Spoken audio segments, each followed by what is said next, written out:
Hello दोस्तों, आपका हमारे चैनल एमएससी कैंपस में स्वागत है। हम जो है इसके पहले वाले वीडियो में चर्चा कर चुके थे कि हर्यक वंश के बारे में फुल डिटेल जो है अध्ययन ऑलरेडी हमने कर चुका है। और हमने उस वीडियो में बताया था कि जो हर्यक वंश का अंतिम शासक था नंदीवर्धन, नंदीवर्धन को क्या करते हैं वहाँ के लोग यानी मगध के लोग कि इन प्रतिहंताओं जो प्रतिहंता थे, प्रतिहंता वंश का तात्पर्य है कि ये सब जितने भी वंश थे अपने पिताओं का हत्या करके जो है राजा बनते थे। तो वहाँ की राजा ने क्या किया, उनको जो है हटाकर एक योग्य मात्र व्यक्ति थे जिनका नाम था शिशुनाग, उनको वहाँ का राजा बनाते हैं। तो शिशुनाग जब अपने गद्दी पे बैठते हैं तो अपने वंश का नाम ही रख देते हैं शिशुनाग वंश। आई होप आप समझ गए होंगे। तो शिशुनाग वंश में कौन राजा थे, मगध को लेकर क्या काम किए, यही सबसे प्रश्न बनते हैं, उन्हीं को हम लोग आप वीडियो में बराबर चर्चा कर रहे हैं। ठीक है, चलिए हम बात करते हैं शिशुनाग वंश। तो आई होप आप समझ गए होंगे कि हम लोग आगे बढ़ रहे हैं, क्योंकि हर्यक वंश को भी अच्छे से डिटेल किया और इसके बाद उसके पहले एक था बृहद्रथ वंश, और हर्यक वंश में कितने राजा थे हमने अध्ययन ऑलरेडी कर चुके हैं। आज हम बात करते हैं शिशुनाग वंश की बात, ठीक है, या तो नागवंश। अब क्या होता है कि भाई इनका क्या मुख्य रूप था, इसमें कौन कौन राजा होते हैं, इसके बाद कौन सा वंश आता है। चलिए वीडियो को स्टार्ट करते हैं। ठीक है, चलिए शिशुनाग वंश, इसके संस्थापक यही हैं, शिशुनाग ही हैं। शिशुनाग वंश के संस्थापक शिशुनाग एक व्यक्ति थे जो योग्य थे और इन्हें जो है मगध के लोगों ने उसको गद्दी पर बैठाया था। उनका जो शिशुनाग वंश का टाइम पीरियड था वो 412 बीसी से 394 बीसी के बीच का टाइम पीरियड माना जाता है। हालांकि ये बहुत टाइम पीरियड मायने नहीं रखता है, आगे चल के वही बहुत से समय आएंगे उनको ध्यान में रखना, इतना ध्यान नहीं। लेकिन हाँ, आपको ये तो जरूर समझ में आ रहा होगा कि हम धीरे धीरे जो है ईसा मसीह के जन्म के आसपास जा रहे हैं, क्योंकि हम लोग पढ़ रहे हैं 25 लाख ईसा पूर्व से और धीरे धीरे हम लोग देखें आ रहे हैं 394 तक आ गए। तो समझ रहे हैं कि कहानी हम लोग को समझ में आ रही है। ठीक है, अब शिशुनाग वंश जो है था उसके संस्थापक शिशुनाग ही थे। उनका मुख्य काम का था, वो क्या किए कि एक राज्य था अवंती, अवंती को जीत कर वो मगध में मिलाएं। क्योंकि देखिए वो समय 16 महाजनपद थे, तो कुछ लोग काम किए और सबसे ज़्यादा काम किसने किया था, बिंबिसार और अजातशत्रु ने। इन्हीं के देखरेख में मगध का मान सम्मान उत्कर्ष बहुत ज़्यादा बढ़ा हुआ था। ठीक है, तो अवंती को जीतकर शिशुनाग ने किस में मिला दिया, मगध में, क्योंकि मगध ही उस समय केंद्र हुआ करता था राज्यों का। ठीक है, तो मगध में जो बैठ गया वो पूरे भारत पर राज्य करता था उस समय में, जब हमारा प्राचीन इतिहास था तब। हाँ, उसने और काम का किया कि जो उनकी राजधानी थी, पहले का थी राजधानी पाटलिपुत्र। अभी तक जितने भी राजगृह पाटलिपुत्र जितने भी राजा हुए करते थे, चाहे हर्यक वंश हो चाहे बृहद्रथ वंश थे, जितने भी राजा हुआ करते थे वो अपनी राजधानी राजगृह या पाटलिपुत्र ही रखते थे। लेकिन एक ऐसा व्यक्ति है यानी शिशुनाग ने काम का किया कि जो अपनी राजधानी को चेंज कर दिया। वो राजधानी कहाँ रख दी है, वैशाली। आज भी देखते हैं कि बिहार में एक वैशाली जिला है, तो वैशाली के पास उसने अपनी राजधानी चेंज कर दिया शिशुनाग ने। और ऐसा कुछ नहीं काम किए हैं। अब काम तो हालांकि थोड़ा बहुत किए होंगे, लेकिन ऐसा कोई प्रश्न नहीं है या ऐसा कुछ नहीं है जिससे प्रश्न बने। तो शिशुनाग के बारे में बस इतनी सी जानकारी है तो भी बेस्ट है। और नॉर्मल से बस यही पूछा जाता है कि नागवंश या शिशुनाग वंश के संस्थापक कौन है, तो शिशुनाग है। हाँ, इनका बेटा आता है जिनका नाम का होता है कालाशोक। अब ये गद्दी पर बैठेगा। इनका टाइम पीरियड का होता है, वहीं देख रहे हैं 394, तो 394 से 366 बीसी के बीच में कालाशोक गद्दी पड़ता है। ये बड़ा जो कालाशोक होता है ये बड़ा पावरफुल शक्तिशाली राजा होता है। और ये काम क्या करता है कि इसको कालाशोक को, आपको प्रश्न ये बनता है काला किस राजा को जो है काकवड़ के नाम से भी जाना जाता है, तो कालाशोक को। कालाशोक किस वंश का है, तो आपका उत्तर क्या होगा, शिशुनाग वंश का एक राजा था कालाशोक। शिशुनाग का एक तरह से पुत्र ही था कालाशोक, या काकवड़ के नाम से किसे जाना जाता है, तो कालाशोक को। इसका मुख्य काम का था जो राजधानी थी, पहले इसके पहले आप समझे जो नंदीवर्धन थे, यानी शिशुनाग के पहले जो नंदीवर्धन थे, इसके पहले उदयन थे, अजातशत्रु, बिंबिसार, उस समय जो राजधानी हुआ करती थी वो पाटलिपुत्र थी। और इसके जो कालाशोक के जो पिता हैं वर्तमान में हम देखें शिशुनाग, उन्होंने क्या किया कि राजधानी ही परिवर्तन कर दिए। तो राजधानी जब वो वैशाली लाए तो ये जो कालाशोक गद्दी पे बैठा तो पुनः क्या किया कि अपनी जो वैशाली राजधानी उस समय थी उसको पुनः कहाँ पे डाल दिया, पाटलिपुत्र में। तो ये काम ये किया कालाशोक ने। और क्या किया कि उस समय देखो बौद्ध, हमने बताया कि जब अजातशत्रु गद्दी पे बैठा था तो 8वें वर्ष में ही जो महात्मा बुद्ध थे वो परिनिर्वाण को प्राप्त कर गया था, मर गए थे। ठीक है, तो सम्मेलन होता था, बौद्धों का सम्मेलन होता था। तो जो कालाशोक था ये क्या किया कि द्वितीय बौद्ध महासभा का आयोजन कहाँ करवा दिया, वैशाली में करवाया। और वही यहाँ वैशाली में द्वितीय बौद्ध, याद कर ले है कि जो द्वितीय बौद्ध महासभा था वैशाली में करवाकर वैशाली को राजधानी हटाकर फिर पुनः किसको बना दिया, पाटलिपुत्र को। और पाटलिपुत्र के राजधानी बना के वैशाली समय राजधानी रही, वही यहाँ क्या करा दिए, द्वितीय बौद्ध महासभा। यही तो द्वितीय बौद्ध महासभा है जिनमें किसी के कारणवश जो है बौद्ध जो है दो संप्रदायों में बट गए थे। ठीक है, अगर कहीं कहीं कहा जाता है कि क्योंकि कालाशोक के बारे में कहा जाता है कहीं कहीं 10 पुत्रों का उल्लेख होता है, यानी कि अब कालाशोक के बाद गद्दी पर शिशुनाग वंश में कौन बैठेगा। तो कहीं कहीं कालाशोक का इतिहास ये बताता है कि इनके जो 10 पुत्र थे कालाशोक को, काकवड़ को, वो कहीं कहीं एक साथ राज्य किए थे। ठीक है, उल्लेख मिलता है, लेकिन अब एक साथ किए थे कि नहीं किए थे। लेकिन इसके जस्ट बाद जो है गद्दी पर कौन बैठता है, तो इनके एक पुत्र थे जो कई नाम थे, 10 उल्लेख है कहीं नहीं है। तो इनके जो पुत्र थे नंदीवर्धन। तो अगर हम बात करें नंदीवर्धन, तो नंदीवर्धन का बहुत ऐसा काम नहीं इतिहास में किया है कि बहुत ज़्यादा नाम हो या बहुत ज़्यादा प्रश्न बन दे। बस इतना है कि नंदीवर्धन ने गद्दी पर बैठा था और 366 BC से 344 BC तक वो गद्दी पर बैठा। और धीरे धीरे आप देख रहे हैं कि मगध एकदम शक्तिशाली हो जा रहा था। गद्दी पे बैठकर क्या करना है, कुछ ऐसा तो करेंगे नहीं। अभी आज भी देखिए ना आप, आज के दौर में अगर हम बात करें राजाओं की, तो पहले जो प्रथम प्रधानमंत्री थे पंडित जवाहरलाल नेहरू और राष्ट्रपति राजेंद्र प्रसाद, तो उस समय लोग काम करते थे। आज का है सब कुछ धीरे धीरे आप देखो प्रधानमंत्री की संख्या बढ़ने लगी। इसके पहले मनमोहन सिंह ने ढेर सारा काम कर दिया। अब काम कर, क्योंकि विज्ञान के क्षेत्र में अब उतना काम बचा नहीं है। जो भी गद्दी पे बैठेगा सब कुछ क्या हमारे यहाँ नहीं है, रेलवे भी हो गया है, बताइए क्या नहीं है, हर एक चीज़ का। तो ऐसा कोई काम करने योग्य नहीं है। अब खाली क्या हो रहा है, आप देख ही रहे हैं, अब काम कम, धर्म के नाम पे जो है लड़ाना ज़्यादा हो रहा है, बेरोजगारी, महंगाई। तो वो तो ऐसे ही राजाओं में भी था। अभी जब हम नंद वंश की बात करेंगे आगे तो वहाँ भी बताएंगे कि भाई कुछ ऐसे राजा होते हैं जो महंगाई पर ढेर सारी बात कर लेते हैं लेकिन काम कुछ नहीं करते हैं। तो नंदीवर्धन कौन था, नंदीवर्धन कालाशोक का पुत्र था। और नंदीवर्धन जो है शिशुनाग वंश का अंतिम शासक हुआ करता था। ठीक है, तो यहाँ पे हमने ऑलरेडी लिख दिए हैं शिशुनाग वंश का अंतिम शासक नंदीवर्धन या महानंदीन के नाम से भी ये जाने जाते थे, नंदीवर्धन। ठीक है, अब नंदीवर्धन आ गए। अब नंदीवर्धन भी जो है बड़ा वो किस्म का आदमी हो गया, आलसी जी के कहले भाई सब बनल बनावल है तो आलसी तो हो ही जाएगा। वो आलसी हो गया। तो वहाँ के एक पुत्र थे, अब देखो आलसी हो गए तो वहाँ के जो मंत्री हुआ करते थे बड़ा उनको गुस्सा हुआ करता था कि यार एकदम आलसी होगा, कुछ कहीं लड़ाई फड़ाई होता तो कुछ नहीं, मतलब नंदीवर्धन। अब नंदीवर्धन को अंत में क्या होता है कि एक शूद्रदासी पुत्र होता है, वो नंदीवर्धन की हत्या कर कर जो है वो खुद ही गद्दी पर बैठता है। तो अंतिम शासक कौन होता है, नंदीवर्धन। इसके बाद उसकी जब हत्या नंदीवर्धन का कौन करता है, तो महानंदीन का हत्या करता है एक शूद्रदासी पुत्र थे।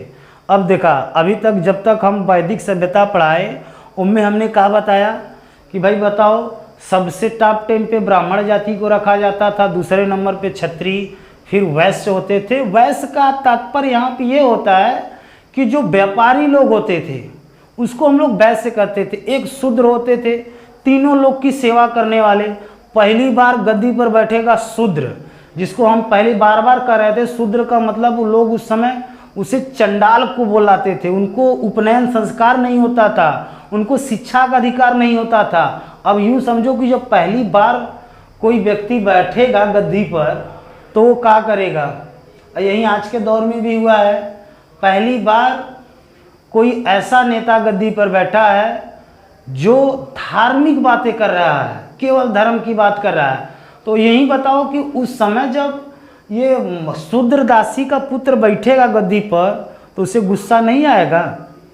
आज भी अगर देखा, आज भी मुसलमान ये सोच रहे हैं कि अगर बड़े ओहदे पर अगर मुसलमान प्रधानमंत्री हो जाए, राष्ट्रपति भी मुसलमान, हालांकि मुसलमान, हम हर मुसलमान को नहीं कहते हैं, जिस तरह आज का माहौल है सब जानते हैं। चाहे कोई भी चैनल हो, चाहे वो न्यूज़ का चैनल हो, कुछ भी हो, सब लोग को पता है कि आज का दौर में महंगाई कहाँ गई, बेरोजगारी की क्या स्थिति है, साथ में जो है साथ में समस्या। देखो चलिए उसकी बात छोड़ दो, नेतागिरी की बात करेंगे तो हमारा सिलेबस छोटा सा हो जाएगा, ठीक है। चलिए अब हम बात करते हैं जो शूद्रदासी पुत्र थे महापद्मानंद। महापद्मानंद इन्होंने क्या किया, इस वंश का खात्मा हुआ शिशुनाग का, और गद्दी पर महानंदिन को क्या किया, हत्या हो गया। शूद्रदासी पुत्र कौन बैठा, महापद्मानंद किस पे बैठ गए, मगध पे। अब वो शूद्र जाति के हैं तो महापद्मानंद में कहा जाता है जो नंद वंश आता है। तो आई आप कोरिलेट कर लिए होंगे कि पहले हमने क्या पढ़ाया, बृहद्रथ वंश, या अगर हम दूसरे बात करें तो कौन था, हर्यक वंश। हर्यक वंश का जो अंतिम शासक था, इसके बाद कौन आ गया, शिशुनाग आ गए। शिशुनाग वंश आया तो शिशुनाग का जो अंतिम शासक था नंदीवर्धन, उसकी जो है हत्या करवाकर जो है कौन बैठते हैं, महापद्मानंद। अब वो जब बैठते हैं महापद्मानंद तो अपने वंश का नाम ही क्या रख देते हैं, नंद वंश। और पुराणों और जो अष्टाध्यायी में जो पाणिनि अष्टाध्यायी लिखे थे उनमें प्रमाण मिलता है कि नंद वंश में मात्र 9 ही राजा थे जिन्होंने जो है राज किया है। तो इसीलिए नंद वंश को नौ नंद के नाम से भी जाना जाता है। नंद वंश को 9 नंद के नाम से भी जाना जाता है, ठीक है। अगर हम बात करें कि जो महापद्मानंद थे वो पूरे मगध का अब तक का, अगर हम बात करें पूरे मगध का अब तक का सबसे शक्तिशाली अगर राजा उभर के उठते हैं तो महापद्मानंद उठते हैं। महापद्मानंद शूद्रदासी के पुत्र थे, ठीक है। और उन्होंने क्या किया, वो पहले तो संकल्प ले लिए सर्व छत्रात्मक, यानी जितने भी क्षत्रिय हैं उनका नाश करने का उन्हें ठान लिया। और उसको जो महापद्मानंद थे, क्षत्रिय का तात्पर्य आप समझ गए होंगे, उस दौर में 4 ही वर्ण व्यवस्था थी, एक ब्राह्मण, एक क्षत्रिय, एक वैश्य और एक शूद्र। अब जो सबसे छोटा शूद्र होता था उस दौर में, अब उस गद्दी पे बैठा, उसका नाम क्या था, महापद्मानंद। और जब वो गद्दी पे बैठेगा तो पहले तो उसका थोड़ा सा टाइटल समझ लेते हैं कि उसने कसम खा लिया कि हम क्षत्रियों का नाश कर देंगे। इसीलिए महापद्मानंद को भार्गव के नाम से भी जाना जाता है। भार्गव का मतलब कि दूसरे परशुराम का अवतार किसे माना जाता था, परशुराम। आप देखे होंगे वही परशुराम है, वो भी जो है देवी देवताओं में क्षत्रियों को नाश करने का संकल्प लेते हैं। परशुराम और लक्ष्मण संवाद आप देखते हैं तो कितना ऐसा लगता है कि ताकत अंदर से आ रही है। लेकिन चलिए हम भार्गव की बात कर लेते हैं। भार्गव का तात्पर्य यहाँ पे होता है कि दूसरे परशुराम का अवतार किसे माना जाता है। तो कोई प्रश्न ही पूछ दे कि ये बताइए जो है महापद्मानंद या तो कौन से राजा को भार्गव की उपाधि दी गई, तो जवाब क्या होगा, महापद्मानंद। भार्गव का अर्थ होता है कि परशुराम का दूसरा अवतार, उसको हम लोग क्या कहते हैं, भार्गव। हाँ, अब उसने क्या किया, देखिए उस समय इतनी इसके पास सेना थी, उसने महापद्मानंद ने तो नाश जो किया क्षत्रियों का, लेकिन उन्होंने कलिंग की विजय भी प्राप्त की। कलिंग का है, कलिंग उस दौर में कौन, कलिंग का मतलब एक क्षेत्र था, और एक क्षेत्र आज का वो बड़ा अजीब है। आज हम बात करेंगे वो कलिंग, आज के क्षेत्र में उसको उड़ीसा कहते हैं। अभी आप सुन ही रहे होंगे कि ये उड़ीसा में ट्रेन दुर्घटना घटी और एक साथ में जो है 3 ट्रेन टकरा गई। तो जो उड़ीसा वाला क्षेत्र था उसको हम लोग कलिंग बोलते थे, और कलिंग का विजय प्राप्त किए। कौन? महापद्मानंद। तो प्रश्न बहुत पूछता है कलिंग का विजय, क्योंकि कलिंग के जो राजा ओजा होते थे बड़ा शक्तिशाली होते थे, तो उसकी जो विजय प्राप्त करता था ना, तो ऐसा लगता है वो पूरे भारत का विजय प्राप्त कर लेता था। ठीक है, तो विजय, कलिंग के विजय देखो 2 व्यक्ति प्राप्त किए हैं। एक तो अभी हम बात कर रहे हैं नंदवंश के महापद्मानंद थे, उन्होंने कलिंग विजय प्राप्त किया, और दूसरे हमारे एक व्यक्ति थे सम्राट अशोक। यहीं कलिंग के विजय के बाद उनका दिल हृदय जो है ये गवाही करने लगा कि हम पाप कर रहे हैं, वो बौद्धिस्ट हो गए। वहीं से सारे, जब हम अशोक की बात करेंगे तो वहाँ बात करेंगे, लेकिन आपको याद रखना 2 ही व्यक्ति हैं जिन्होंने कलिंग की विजय प्राप्त की है। पहले इनका नाम क्या था? महापद्मानंद, एक पहली बार कलिंग का विजय प्राप्त किए थे। अब होगा कि कलिंग पे लड़ाई क्यों होती थी, तो कहीं प्रमाण मिलता है कि जो कलिंग की हाथियों, बड़ा सुंदर हाथी होती थी, उनके लिए लड़ाई होती थी। और कहीं पे जो बात है इसका ये प्रमाण मिलता है कि भाई व्यापार के दृष्टि से जो है बहुत, उड़ीसा एक राज्य ऐसा था जो कि व्यापार की दृष्टि से हर राज्य में के लिए हैं, क्योंकि राजस्व भी तो आना चाहिए, आसपास को मिलाने का काम ही तो होता है राजाओं का। तो कलिंग का विजय किसने किया था इसका प्रमाण भी मिलता है। और कलिंग एक शासक थे खारवेल, उन्होंने अपनी जो है एक अभिलेख था जिनका नाम था हाथी गुम्बा अभिलेख में ये बात कहा है कि जो है हाथी गुम्बा अभिलेख में ये बात कहा है कि कलिंग का विजय किसने प्राप्त किया था, तो महापद्मानंद ने। और यही अभिलेख है, हाथी गुम्बा अभिलेख खारवेल द्वारा खुदवाया गया था। वहीं में सर्वप्रथम भारतवर्ष का भी उल्लेख मिलता है। तो कभी प्रश्न ऐसा बनता है कि सर्वप्रथम भारतवर्ष का किस अभिलेख में उल्लेख मिलता है, तो जवाब वो क्या होगा? खारवेल द्वारा हाथी गुम्फा अभिलेख में सर्वप्रथम भारतवर्ष का उल्लेख मिलता है। अगर हम बात कर लेते हैं कि जो महापद्मानंद थे वो एकराट की उपाधि धारण किए थे। देखिए, एकराट की उपाधि धारण करने का तात्पर्य क्या होता है कि उस दौर में दिशा और क्षेत्र, 2 बात देखिएगी, दिशा और क्षेत्र के आधार पर राजाओं की उपाधि थी। अगर हम बात करेंगे, अगर हम इधर से तो बना लेते हैं यहाँ पे ये को यहाँ पे ही बना लेते हैं बीच में, ऐसे आपको पता हो गया 4 दिशाएं हो गए, क्योंकि एकराट की उपाधि धारण करने का तो आपको समझ में तो आना चाहिए। उस समय दिशा और क्षेत्र के आधार पर जो पूरब वाले राजा होते थे, पूरब वाले, उन्हें हम लोग क्या बोलते थे? सम्राट।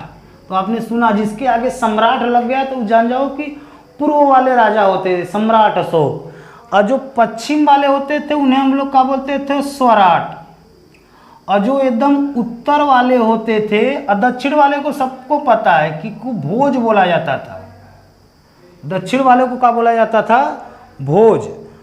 ऊपर वाले को विराट बोला जाता था। अब कैसे याद करबे कि जो विराट जो राजा होते थे ना, उस दौर की हम बात बता रहे हैं। और जो देखो पूरब वाले जो राजा होते थे अपने आप में उसको सम्राट, और उसके बाद पश्चिम वाले को स्वराट, और ऊपर वाले के मतलब उत्तर में विराट, जानता है हिमालय विराट हो, तो उसे याद रख ले कि उस समय के जो राजा रहे वो जो उत्तर वाले थे उसको विराट, और दक्षिण वाले के जनता राजा भोज, गंगू तेली गीत भी सुन ले हो गए, तो याद कर ले कि जो दक्षिण वाले राजा होते उनको भोज। लेकिन जो चारों दिशाओं में अपना वर्चस्व फैलाए थे उन्हें कहा जाता था एकराट। तो एकराट की उपाधि धारण करने वाला कौन व्यक्ति प्रथम थे? तो महापद्मानंद थे। तो यहीं पे बात कहा गया है कि एकराट की उपाधि धारण करने वाले कौन थे? महापद्मानंद। क्यों? क्योंकि ऑलरेडी आप देख रहे थे, चाहे वो बिंबिसार थे, अजातशत्रु थे, और जो भी व्यक्ति थे। अभी देखिए शिशुनाग वंश में जो अवंती राज्य था उसको मिलाने का काम किसका आता है? शिशुनाग का होता है। तो कहीं ना कहीं मगध को जो है बढ़ाने का काम जितने लोग भी किए, लेकिन धीरे धीरे किए, लेकिन एक व्यक्ति थे महापद्मानंद, उन्होंने क्या किया कि सबको जीत लिया। तो कलिंग के भी विजय कर लिए, तो उन्हें किसकी उपाधि हो गई?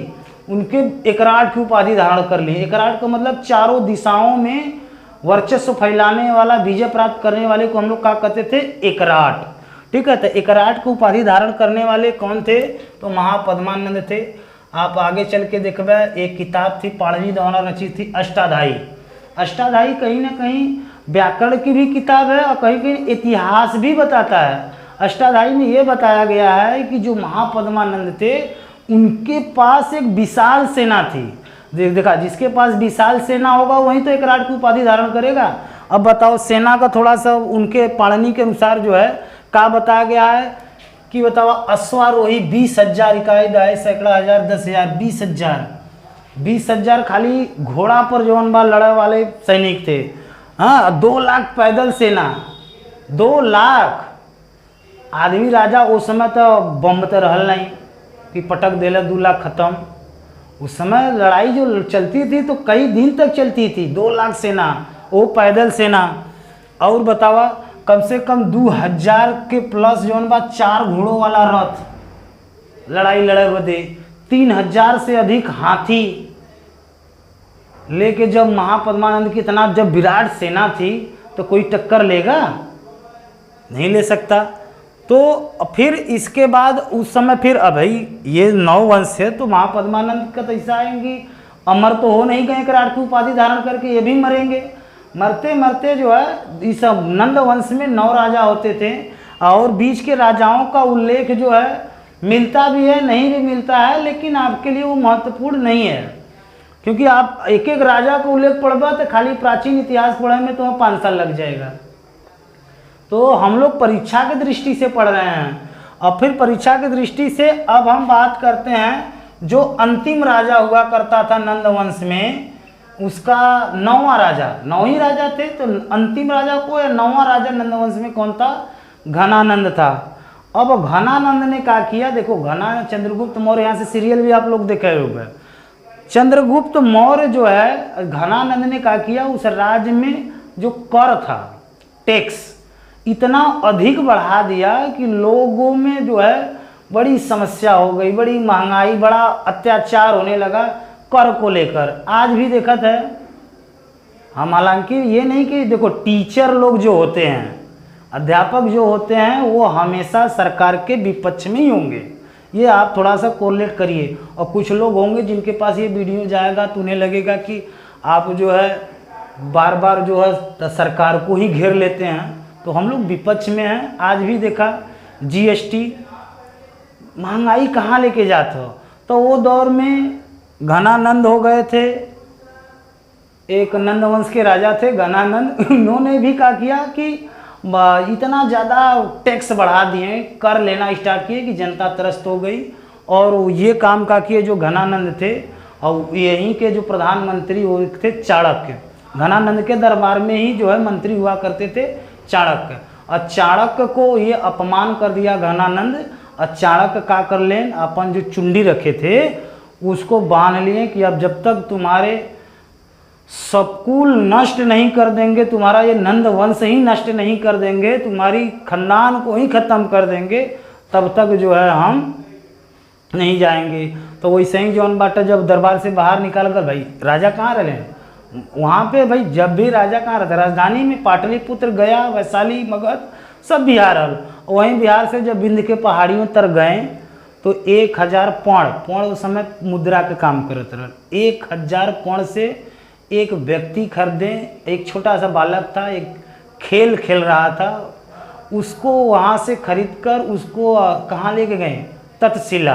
कहाँ पड़ता है? गंधार। गंधार का मतलब वर्तमान में तक्षशिला हम देखते हैं तो पाकिस्तान के पास है, लेकिन वहाँ पे गए, उसको शिक्षा दीक्षा दिए। और फिर अंत में क्या करता है, वहीं चंद्रगुप्त मौर्य, छोटा सा जो बालक खरीदते हैं उन्हीं का नाम का होता है चंद्रगुप्त मौर्य। चंद्रगुप्त मौर्य की कहानी तो हम बाद में बताएंगे।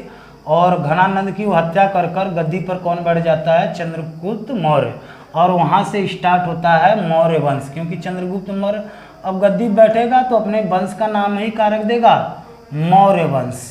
ठीक है, आई होप अब हम क्या करेंगे, जो अगला वीडियो होगा उसमें हम बात करेंगे स्पेशल मौर्य वंश के बारे में कि मौर्य वंश का संस्थापक कौन थे। तो ऐसे पता ही चल गया चंद्रगुप्त मौर्य। चाणक्य का योगदान था। मौर्य वंश के बाद कौन कौन आए, उनकी क्या कहानी है, कहाँ से प्रश्न बनते हैं, इसका फुल डिटेल जो है हम इस वीडियो का अगले आने वाले वीडियो में भी करेंगे। ठीक है, और यदि आपको वीडियो अच्छा लगा होगा तो लाइक करना ना भूलिए, चैनल को सब्सक्राइब जरूर कर लें और मित्रों के साथ भी शेयर करें ताकि उन्हें भी जानकारी हो जाए कि इस चैनल पर एमएससी कैंपस पे इतिहास को 0 लेवल से हम लोग इतनी प्लेलिस्ट बना दिया गया कि पूरा सिलेबस पढ़ाया जा रहा है कहाँ पर, एमएससी कैंपस पे। लोगों को ज़रूर बताएं। वीडियो देखने के लिए धन्यवाद।